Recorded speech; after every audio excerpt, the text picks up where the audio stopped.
لله رب العالمين اللهم صل على سيدنا محمد وعلى آل سيدنا محمد وبارك وسلم اللهم صل على سيدنا محمد وعلى آل سيدنا محمد وبارك وسلم اللهم صل على سيدنا محمد وعلى آل سيدنا محمد وبارك وسلم. حاضرین محترم، سامعین عالی مقام، ادب و احترام اور تقدس کے لائق معزز بزرگوں اور عزیز دوستوں،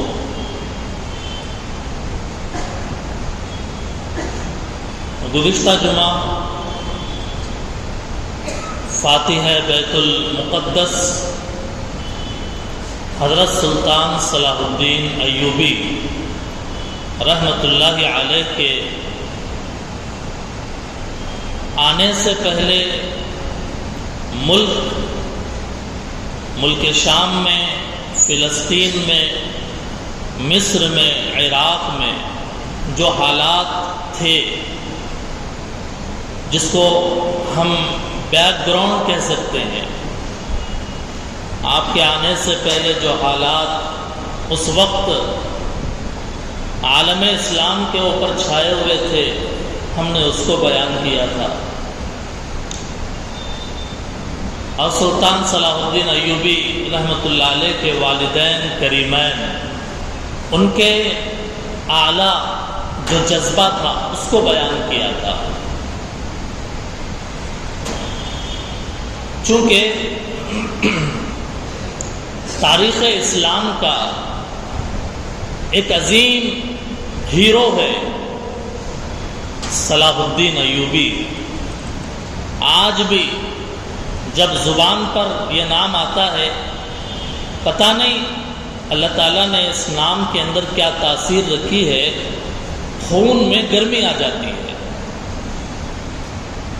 پتہ نہیں اللہ تعالیٰ نے اس عظیم اور مقدس نام کے اندر کیا تاثیر رکھی ہے. ایک دم سے ایک جذبہ پیدا ہوتا ہے کہ زندگی ہو تو ویسی جیسے سلطان صلاح الدین ایوبی رحمۃ اللہ علیہ نے گزاری ہے. آپ کا نام یوسف ہے، صلاح الدین لقب ہے. آپ کے والد کا نام نجم الدین. کب پیدا ہوئے؟ یہ 2023 چل رہا ہے نا، 1138 میں پیدا ہوئے.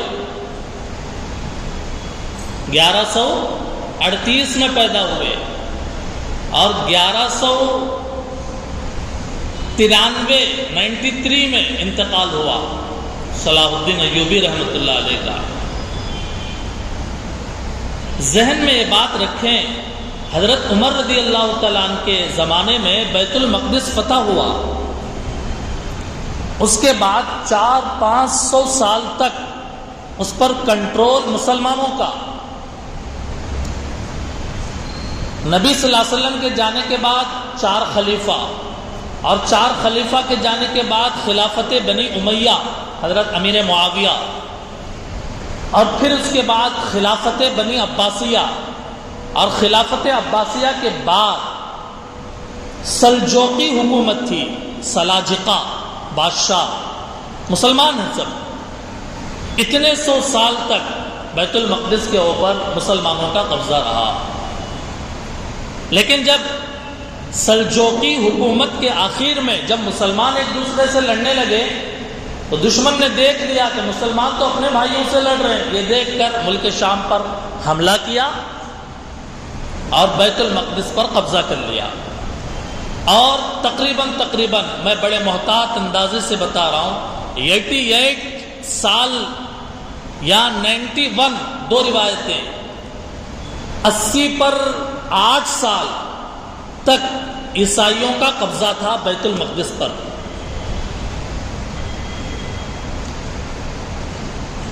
اور قبضہ کب کیا؟ 1099 عیسوی میں قبضہ کیا. اور سلطان صلاح الدین کب پیدا ہو رہے ہیں؟ 1138 عیسوی میں پہلے قبضہ کر چکے. اب سلطان نے جب آنکھ کھولا تو دیکھا کہ ملک شام پر تو ان کا قبضہ ہوا ہے، اور ان کا ظلم، ان کا ستم جو کیا انہوں نے بیت المقدس پر فتح کرتے وقت میں. ان کا عیسائی ایک عالم تھا راہب پطرس جس کا نام ہے، اس نے مذہبی جنون یعنی دیوانہ پن عیسائیوں کے دماغوں میں بھر دیا تھا. راہب پطرس نے دماغوں میں بھر دیا، جس کی وجہ سے جب یہ لوگ ملک شام، فلسطین، بیت المقدس میں داخل ہو رہے تھے نا، انٹری کر رہے تھے نا، مسلمانوں کا وہ قتل عام کیا گیا ہے. ہمارے رائٹرز نہیں بلکہ عیسائی تاریخ لکھنے والے عیسائی رائٹر خود یہ بات کہتے ہیں کہ چھوٹے چھوٹے بچوں کے پیروں کو پکڑ کر ہوا میں لہرا کر دیواروں پہ مارا گیا. اور ایک مسجد عمر تھی، اس مسجد کے اندر سے عیسائیوں کے جب گھوڑے داخل ہوئے، ان گھوڑوں کے گھٹنوں تک مسلمانوں کا خون بھرا ہوا تھا. عجیب ستم ظریفی میرے بزرگوں اور دوستوں انہوں نے کیا ہے. میں نے گزشتہ بھی کہا تھا، اب کہتا ہوں کہ وقت آئے گا کہ صلاح الدین ایوبی کے ہاتھ پر جب بیت المقدس کے فتح ہونے کی بات آئے گی، میں وہاں بتاؤں گا کہ عیسائیوں نے کیا کیا بیت المقدس پر جب قبضہ کیا، اور صلاح الدین ایوبی نے کیا کیا جب انہوں نے بیت المقدس کو فتح کیا. اس کے لیے ابھی تھوڑا انتظار کرنا پڑے گا. اللہ تعالیٰ نے ایک ایسے مایوس کن حالات میں کہ جب پورے عالم اسلام کے اندر ایک خانہ جنگی، ایک دوسرے کا گریبان مارنے دھاڑنے مسلمان سے، تو اس وقت میں دو ہیرے اللہ تعالیٰ نے ایسے دیے ہیں. ایک عطابق عماد الدین زنگی جو بادشاہوں کے بیٹوں کے استاذ تھے، اور ان کے بیٹے نور الدین زنگی رحمت اللہ علیہ. ان دونوں نے مسلمانوں کے اندر ایک بیت المقدس کو لے کر، مسجد اقصیٰ کو لے کر ایک تحریک چلائی، ایک جوش، ایک جذبہ پیدا کیا. چھوٹی بڑی لڑائیاں ہو گئی جس کے اندر شروعات تھی ابھی. وہ عطابق کے فارسی زبان کا یا ترکی زبان کا لفظ ہے، اس کے معنی استاذ کے ہیں. عطابق عماد الدین زنگی اور ان کے بیٹے نور الدین زنگی، یہ دو بڑے ابتدا میں بالکل گراؤنڈ بنا رہے ہیں، فیلڈ بنا رہے ہیں. اور عماد الدین کے انتقال کے بعد نور الدین آئے، اور نور الدین کے فوج میں سلطان صلاح الدین ایوبی ایک فوجی تھے. اور نور الدین زنگی کی خواہش تھی میں بیت المقدس فتح کروں.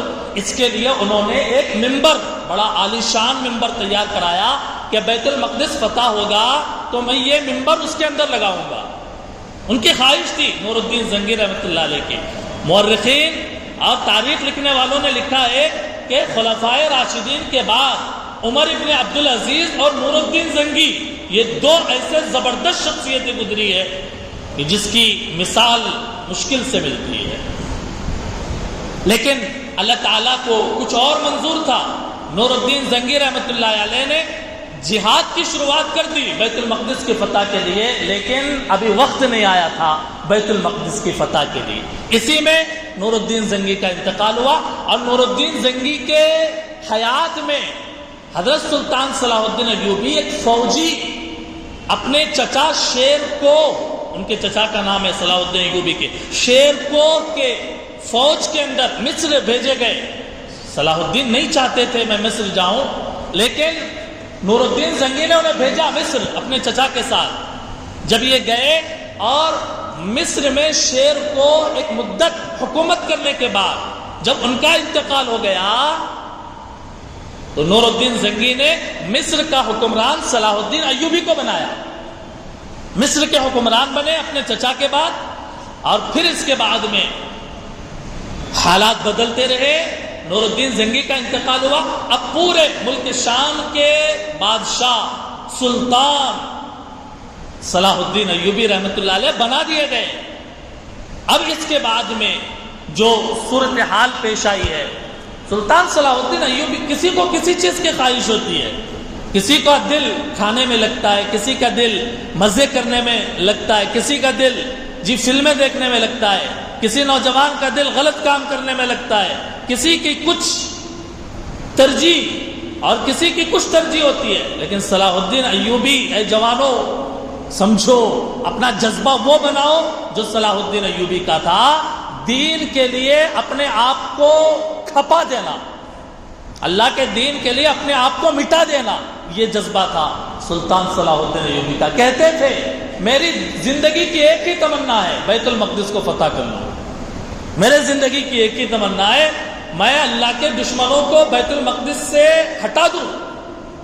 ایک مرتبہ بیمار ہوئے، لوگ سمجھنے لگے اسی بیماری میں انتقال ہو جائے گا آپ کا، ایسی بیماری تھی، انتقال ہو جائے گا۔ عیسائیوں کو معلوم ہوا کہ صلاح الدین ایوبی سخت بیمار ہوئے ہیں، وہ انجیل اپنی مذہبی کتاب ہاتھوں میں لے کر یوں اٹھا کر اللہ تعالیٰ سے دعا کرتے تھے، اے اللہ صلاح الدین ایوبی کو موت دے دیجئے، صلاح الدین ایوبی کو موت دے دیجئے، اللہ دعا کرتے تھے عیسائی انجیل ہاتھ میں پکڑ کر۔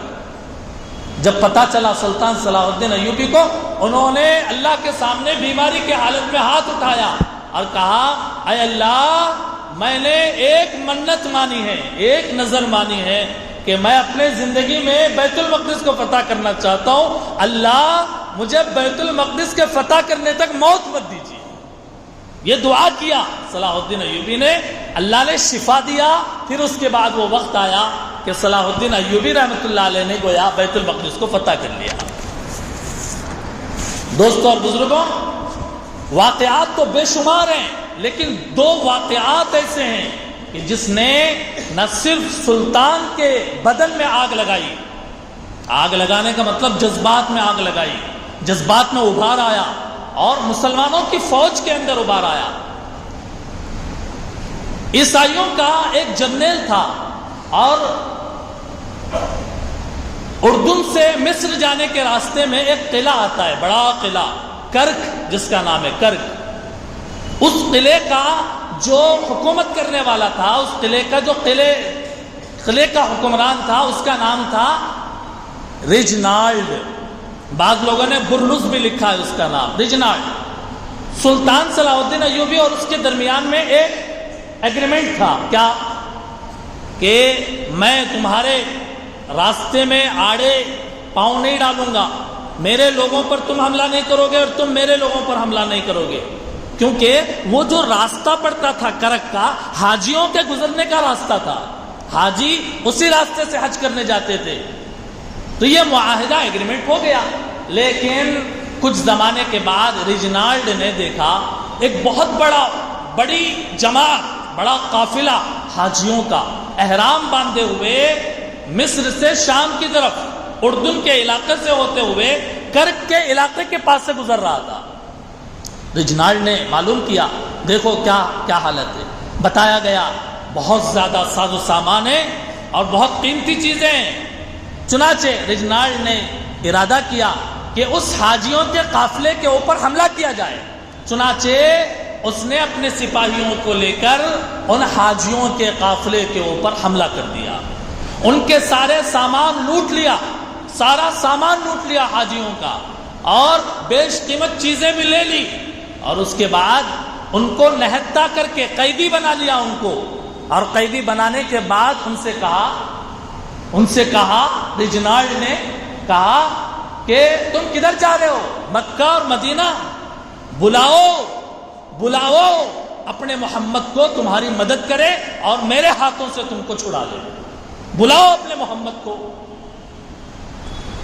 یہ آواز سلطان صلاح الدین ایوبی تک، یہ معاملہ جب پہنچا صلاح الدین کے کانوں میں، سلطان نے قسم کھا لی جب تک میں اپنے ہاتھ سے ریجنالڈ کا قتل نہیں کروں گا، جب تک میں آرام نہیں کروں گا۔ 2 سال تک میرے بھائیوں، 2 سال تک سلطان کے بارے میں مورخین نے لکھا ہے بستر پر آرام کرنا چھوڑ دیا۔ جب نیند زیادہ آتی، کھڑے کسی سہارے ستون سے، کسی پلر سے یوں کھڑے ہو کر تھوڑی دیر آرام کرتے، آقا کی شان میں گستاخی کا جملہ ایک دشمن جب نکالتا ہے، سلطان صلاح الدین ایوبی کہتا ہے کہ ایک نبی کا غلام ہو کر میں جیوں اس دنیا کے اندر، اور وہ زندہ رہے اور مزے میں رہے۔ 2 سال تک انہوں نے انتظار کیا۔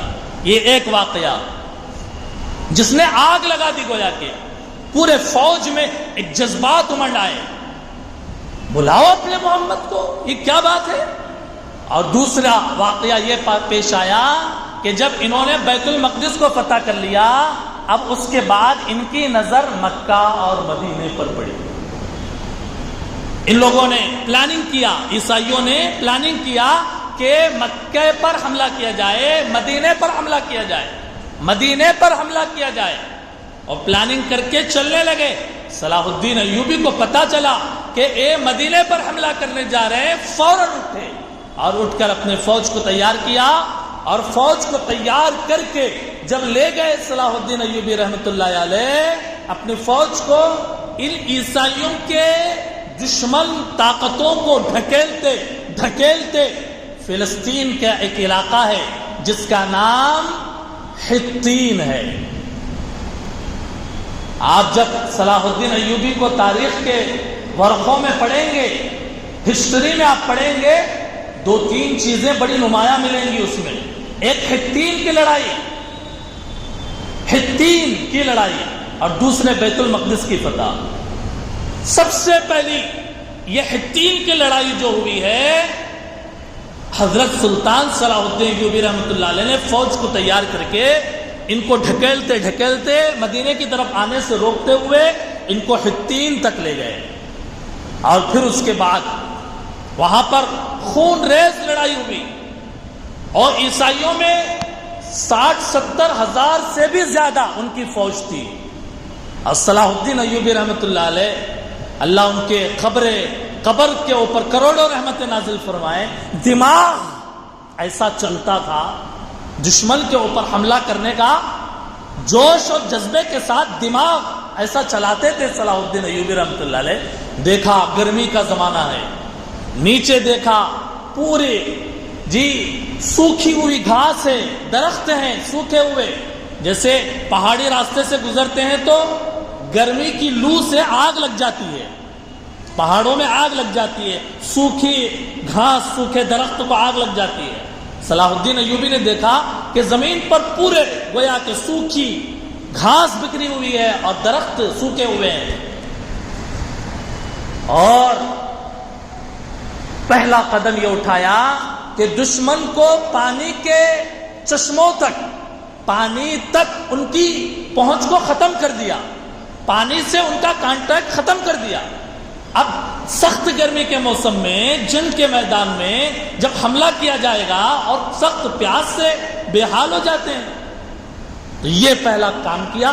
دوسرا کام یہ کیا کہ یہ جو زمین ہے سوکھی ہوئی، اس کے اوپر گویا آگ لگا دی، اس کے اوپر آگ لگا دی، اور خدا کی کرنی ایسی ہوئی اس وقت میں جو ہوا چل رہی تھی وہ پورے دشمن کی طرف ہوا چل رہی تھی۔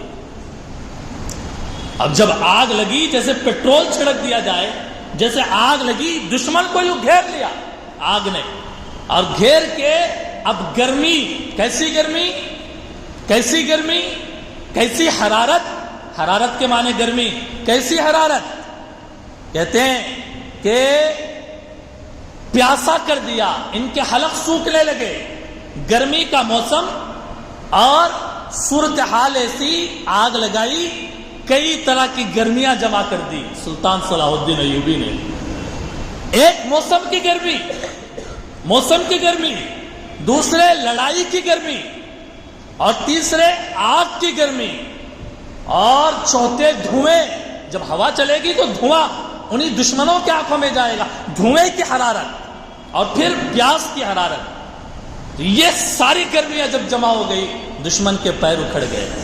پہلا کام یہ کیا، جب ان کے پیر اکھڑ گئے اور دشمن میدان چھوڑ کر بھاگنے لگے، صلاح الدین ایوبی کی فوج نے گویا ان کا جو بادشاہ تھا، بیت المقدس کا، یروشلم کا جو بادشاہ تھا، اس کے خیمے کے اوپر حملہ کیا۔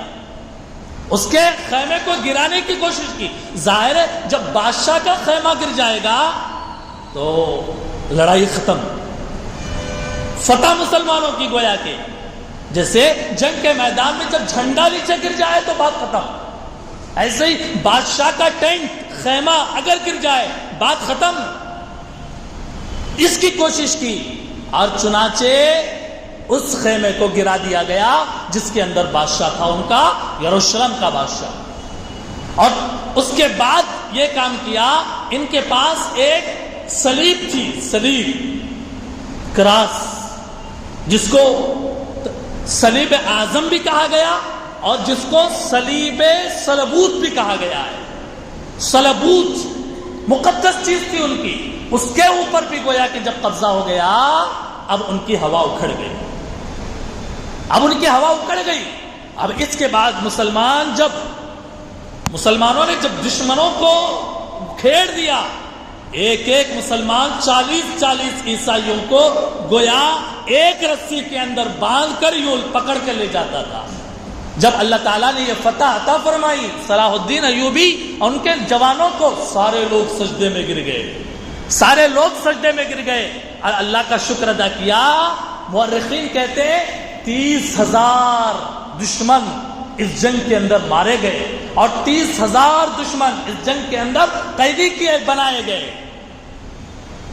ایک عیسائی مورخ کہتا ہے، ہمارا مورخ نہیں، مسلمان مورخ نہیں، بلکہ ایک عیسائی مورخ کہتا ہے کہ جنگ کے ختم ہونے کے بعد جب دیکھا گیا تو میدان جنگ کے اندر انسانوں کے جو سر ہیں کٹ کر ایسے گرے ہوئے تھے جیسے خربوزے کے کھیت میں خربوزے بکھرے ہوئے ہوتے ہیں. خربوزے کے کھیت میں آپ جگہ جگہ دیکھیں، ایک خربوزہ، بس سارے ہر طرف ایسے. جنگ کے میدان میں انسانی سر تھے دشمنوں کے. اللہ تعالیٰ نے یہ فتح عطا فرمائی. اس کے بعد صلاح الدین ایوبی اپنے خیمے میں بیٹھے ہوئے ہیں. اب بلایا گیا بڑے بڑے بادشاہ، جو بڑے سپاہیوں کو اور بڑے سپاہیوں کے اعلیٰ کمان، ان سب کو بلایا گیا اور ایک ایک کر کے یروشلم کے بادشاہ کو بلایا گیا اور بلا کر صلاح الدین ایوبی کو بتایا گیا یہ بادشاہ ہے یروشلم کا. صلاح الدین ایوبی نے ان کو اپنے بازو میں بٹھایا اور بٹھا کر دیکھا وہ پیاس سے نڈھال ہو رہے ہیں تو شربت منگائی، پانی منگایا، ان کو پیش کیا. اس کے بعد کہا کہ بادشاہوں کا دستور یہ ہوتا ہے کہ جس کو نمک یا پانی یا روٹی دے دیتے ہیں ان کی جان کو امان دے دیتے ہیں، ان کی جان کو امان دے دیتے ہیں، ان کو مارتے نہیں ہیں. آپ گھبرائیے نہیں، آپ بڑے آدمی ہیں، بادشاہ ہیں آپ. چنانچہ بٹھا کر انہیں پانی بھی پلایا اور کہا. اب یہاں رک کر نقطہ اٹھائیے کہ صلاح الدین ایوبی کہتے ہیں کہ جس کو پانی دے دیا جائے اس کو کوئی نقصان پہنچایا نہیں جاتا، آپ کو نقصان نہیں پہنچا جائے گا. یہاں پر صورتحال ہمارے معاشرے اور سوسائٹی کی کیا ہے؟ پانی نہیں، کھانا کھلا کر، مٹھائیاں کھلا کر بھی دوسروں کے نقصان پہنچانے کی تدبیریں کی جاتی ہے اور کوشش کی جاتی ہے. منہ کے اوپر بڑا میٹھا بولا جاتا ہے اور پیٹھ کے پیچھے خنجر بھونکا جاتا ہے. منہ کے اوپر بڑے میٹھے بول، مسکراتا ہوا چہرہ اور لگے کہ زبان سے پھول جڑ رہے ہیں، ایسے بات کریں گے. لیکن جب پیٹھ کے پیچھے چلے جائیں گے، ستم میرے بھائیوں، معاشرے کی حالت سوسائٹی کی ایسی ہو گئی ہے، قدم قدم پر بات بدلتی ہے، سیاست چلتی ہے. صلاح الدین ایوبی کہتے ہیں پانی اور نمک دینے کے بعد میں آپ کو نقصان نہیں پہنچا سکتا. اس کے بعد ایک ایک کمانڈر کو لایا جا رہا تھا، تعارف کرایا جا رہا تھا. آخر میں لایا گیا اس بدبخت کو جس کا نام ریجنالڈ ہے. ریجنالڈ کو صلاح الدین ایوبی رحمت اللہ علیہ کے سامنے پیش کیا گیا اور جب پیش کیا گیا اس کو بادشاہ یروشلم کے بادشاہ کے بازو میں بٹھایا گیا. یروشلم کے بادشاہ کے ہاتھ میں پانی کا پیالہ تھا، وہ پیالہ اس بادشاہ نے اپنے بازو اس کو ریجنالڈ کو دیا. صلاح الدین ایوبی کو ناگوار گزرا، اس نے صاف کہا کہ یہ پانی کا پیالہ میں نے نہیں دیا ہے، یہ تمہارے بازو میں بیٹھے ہوئے بادشاہ نے لیا ہے، میں تیری جان کی امان نہیں دوں گا. ریجنالڈ سے کہا کہ جس نے حاجیوں کے قافلے پر حملہ کیا تھا اور کہا تھا بلاؤ اپنے محمد کو تمہاری مدد کرے، اور جس نے مدینہ منورہ پر حملہ کرنے کی ناپاک کوشش کی تھی، وہ ریجنالڈ یروشلم کے بادشاہ کے بازو میں بیٹھا ہوا ہے۔ صلاح الدین ایوبی نے کہا میں نے تمہیں اے ریجنالڈ پانی نہیں دیا، تمہارے ساتھی بادشاہ نے دیا ہے، اور سنو میں نے تم کو قتل کرنے کی 2 مرتبہ اللہ سے قسم کھائی ہے، 2 مرتبہ میں نے تمہیں قتل کرنے کی قسم کھائی ہے۔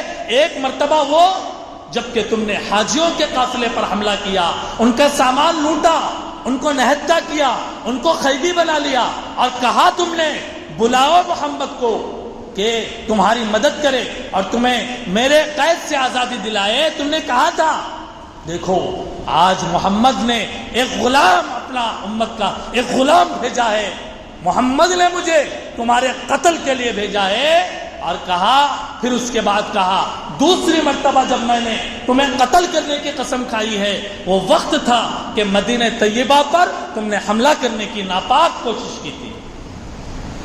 چنانچہ کہا، اور اس کے بعد مورخین لکھتے ہیں کہ سلطان اگرچہ کہ قسم کھائے ہوئے تھے اس کو قتل کرنے کی، لیکن اسلام کا طریقہ، اسلام کے جنگ کا اصول یہ ہے کہ جب دشمن کو مقابلہ کیا جائے ان کو اسلام کی دعوت دی جائے، اسلام کی دعوت دی جائے۔ چنانچہ صلاح الدین ایوبی رحمۃ اللہ علیہ نے کہا اے ریجنالڈ اگرچہ میں نے قسم کھائی ہے اس کے باوجود میں تمہیں اسلام کی دعوت دیتا ہوں، میں تمہیں اسلام کی دعوت دیتا ہوں، لیکن اس نے کہا میں اسلام کو قبول نہیں کرتا۔ یہ کہا سلطان صلاح الدین کی آنکھوں میں شعلے بھڑک اٹھے اور اس نے تلوار لے کر ریجنالڈ کے اوپر حملہ کیا اور اس کو وہیں پر قتل کر دیا، اور اس کا سر اس کے سپاہیوں نے کاٹ کر پورے 30,000 قیدیوں کے پاس بھیج کر یہ کہا گیا کہ جو میرے نبی کو گالی دے محمد کا غلام اس کا یہ حشر کرے گا، محمد کا غلام یہ حشر کرے گا، اور پورے قیدیوں کے درمیان میں گویا کہ اس کا سر پھرایا گیا۔ اور اس کے بعد یہ پہلی جنگ تھی حطین کی کہ جس کے بعد عیسائیت کی کمر ٹوٹی، دشمن کمزور ہو گئے، اور اس کے بعد فتح بیت المقدس کی بات آتی ہے، سر قلم کر دیا اور اس کے بعد میں قیدیوں کو امان دے دیا۔ صلاح الدین ایوبی رحمۃ اللہ علیہ کی زندگی کے تعلق سے پہلے ارادہ یہ تھا ایک جمعے میں ختم کروں گا، دوسری مرتبہ ارادہ یہ تھا آج ختم کروں گا، لیکن دوستوں اور بزرگوں ابھی بیت المقدس فتح ہی نہیں ہوا۔ صلاح الدین ایوبی کے زندگی کی ریڑھ کی جو ہڈی ہے جس کے لیے وہ جیتے تھے، جو جذبہ جوانوں کے اندر وہ پیدا کرنا چاہتے تھے، وہ تو ابھی آیا ہی نہیں، اور یہ مستقل ٹاپک ہے مسجد اقصی، بیت المقدس۔ تو اب 3-4 منٹ باقی رہ گئے، اب اس کو تو بیان نہیں کیا جا سکتا کہ بیت المقدس کیسے فتح ہوا۔ اللہ نے اگر توفیق دیا اور آپ حضرات کی رائے اگر موافق رہی، انشاءاللہ مسجد اقصی پر آئندہ جمعہ مستقل بیان ہوگا۔ میرے بھائیوں، میرے دوستوں، میرے بزرگوں، صلاح الدین ایوبی ہم کو یہ نہیں سکھاتے تھے کہ تلوار چلا کر غیروں کے اوپر حملہ کرو، یہ بھی پیغام بہت غلط ہے، جو لوگ سمجھتے ہیں غلط سمجھتے ہیں۔ سلطان صلاح الدین ایوبی جیسا اخلاق والا کہ جس نے اپنے دشمن کو شربت پیش کیا، ایسے اخلاق آپ کو عیسائیوں کے اندر، دشمنوں کے اندر نہیں ملیں گے۔ حضرت صلاح الدین ایوبی رحمۃ اللہ علیہ جو اپنے جوانوں کو پیغام دینا چاہتے تھے اور جو سمجھانا چاہتے تھے، آپ فرمایا کرتے تھے کہ تم شیر بنو، اور شیر کو کوئی فرق نہیں پڑتا کہ گیدڑ ان کے بارے میں کیا سوچتے ہیں، شیر کو فرق نہیں پڑتا کہ گیدڑ ان کے بارے میں کیا سازش کرتے ہیں اور کیا سوچتے ہیں۔ فرمایا یہ امت محمدیہ، یہ امت جان دینا جانتی ہے، سرفروشوں کی امت ہے، لیکن ایمان فروشوں نے ان کے پیروں میں بیڑیاں ڈال دی، زنجیریں ڈال دیا. فرمایا اس امت کا، اس سوسائٹی اور معاشرے کا ہر آدمی قیمتی ہے، ہر آدمی قیمتی ہے، ہر آدمی اپنی جگہ بادشاہ ہے. جوانوں، یہ صلاح الدین ایوبی ہیں جو آواز دے رہے ہیں، کہہ رہے ہیں قوم کو کبھی رعایا نہ کہا کرو، قوم کو کبھی رعایا نہ کہا کرو. قوم کا ہر فرد اپنی جگہ بادشاہ ہوتا ہے، کسی بھی شخص کو قومی وقار سے محروم مت کرو. فرمایا دشمن تو دشمن ہے، لیکن دشمن سے بھی زیادہ خطرناک غدار ہوتے ہیں جو مسلمانوں کے صفوں میں رہ کر مسلمانوں کے اتحاد کو پارا پارا کرتے ہیں، ٹکڑے ٹکڑے کرتے ہیں. فرمایا صلاح الدین ایوبی نے کہ مسلمانوں سے، دشمن سے پہلے غدار کا سر قلم کر دینا چاہیے، غدار کا سر پہلے کاٹنا چاہیے. یہ جنگ کے میدان میں آپ نے فرمایا. مہنگائی پر بات کرتے ہوئے صلاح الدین ایوبی رحمۃ اللہ علیہ نے فرمایا جہاں روٹی مزدور کی تنخواہ سے مہنگی ہو جاتی ہے، روٹی مزدور کی تنخواہ سے جب مہنگی ہو جاتی ہے، وہاں دو چیزیں سستی ہو جاتی ہے، ایک عورت کی عزت اور دوسرے مرد کی غیرت. فرمایا حکومت پر بات کرتے ہوئے صلاح الدین ایوبی نے ملک کے حکمران جب اپنی جان کو ترجیح دینے لگے، جب اپنے جان کی فکر کرنے لگے، وہ قوم کی حفاظت کے قابل نہیں رہتے. اپنی فکر پڑ گئی تو قوم کی حفاظت کے وہ قابل نہیں رہتے. بات بات پر قسم کھانے والوں کے بارے میں صلاح الدین ایوبی کا پیغام، کہا جھوٹے اور مکار لوگوں کی سب سے بڑی نشانی یہ ہے کہ وہ قسمیں بہت کھاتے ہیں، قسمیں بہت کھاتے ہیں. فرمایا اپنی تاریخ کو، اپنے بڑوں کی تاریخ کو بھول جانے والوں کے بارے میں صلاح الدین ایوبی نے کہا قوم کے شہیدوں اور ان کے مظلوم بیٹیوں کو بھول جانے والوں کی قسمت میں غلامی لکھ دی جاتی ہے. فرمایا جوانوں پر کہتے ہیں کسی قوم کو بغیر لڑائی کے، بغیر جنگ کے اگر ہرانا ہو، اس قوم کے جوانوں میں بے حیائی پیدا کر دو. لڑنے کی ضرورت نہیں ہے، جوانوں کے اندر بے حیائی، فلموں کا شوق، گندی چیزوں کے دیکھنے کا شوق، بے حیائی کے کام جب کسی قوم کے جوانوں کے اندر آ جاتے ہیں، وہ قوم خود بخود ہار جاتی ہے، وہ قوم خود بخود شکست کھا جاتی ہے. فرمایا اپنی تاریخ کو یاد رکھنے کے تعلق سے زندہ رہنا چاہتے ہو تو اپنی تاریخ کو کبھی بھی مت بھولو، کبھی بھی مت بھولو. اور فرمایا امت کی حفاظت پر بات کرتے ہوئے کہتے ہیں دفاع کا بہترین طریقہ یہ ہے کہ تم دشمنوں کو ان کی سوچ سے پہلے دبوچ لو. فرمایا نوجوانوں پر بات کرتے ہوئے صلاح الدین ایوبی نے نوجوانوں کو پیغام دیا کہ جس قوم کے نوجوان بیدار ہو جائیں، اس قوم کو کوئی بھی شکست نہیں دے سکتا، کوئی بھی اس قوم کو ہرا نہیں سکتا. میرے بھائیوں، میرے بزرگوں، میرے دوستوں اور امت کے جوانوں، آج ضرورت ہے ہم اپنے اندر شعور پیدا کریں، اپنے اندر یہ سٹائل، مغرب کا، مادیت کا، دشمنوں کا ہیئر سٹائل، لباس کا سٹائل، یہ سب کے پیچھے پڑ کر بات کا سٹائل، دیکھنے کا سٹائل، اٹھنے بیٹھنے کا سٹائل، ہاتھوں میں زنجیریں ڈالنے کا سٹائل، کڑے ڈالنے کا سٹائل، گلے کے اندر زنجیریں ڈالنے کا سٹائل، گھٹنے سے اوپر چڈی پہننے کا سٹائل، گانوں کا سٹائل، یہ سارا دشمنوں کی طرف سے برپا کیا ہوا ہے. اگر یہ ہماری زندگی میں ہوگا اور جوانوں کے اندر ہوگا، لڑائی کی کوئی ضرورت نہیں ہے، یہ امت ویسے ہی ہار جائے گی، یہ امت ویسے ہی برباد ہو جائے گی. آج ضرورت ہے ہمارے جوان کی پیشانی کے اوپر سجدے کا نشان ہو، ہمارے جوان کی زندگی، اس کی صبح اور شام کے اندر موبائل نہیں، بلکہ اس کے ہاتھ میں قرآن، اس کے زبان پر ذکر ربانی ہو. وقت ہو گیا ہے، مجھے اجازت دیجیے اس پیغام کے ساتھ کہ جوانوں اپنی حالت کو ہمیں سدھارنا ہے. دعا کرتے ہیں اللہ رب العزت سے کہ اللہ تعالی ہم سب کو توفیق عمل نصیب فرمائے. وآخر دعوانا ان الحمد للہ رب العالمین. سنت پڑھی.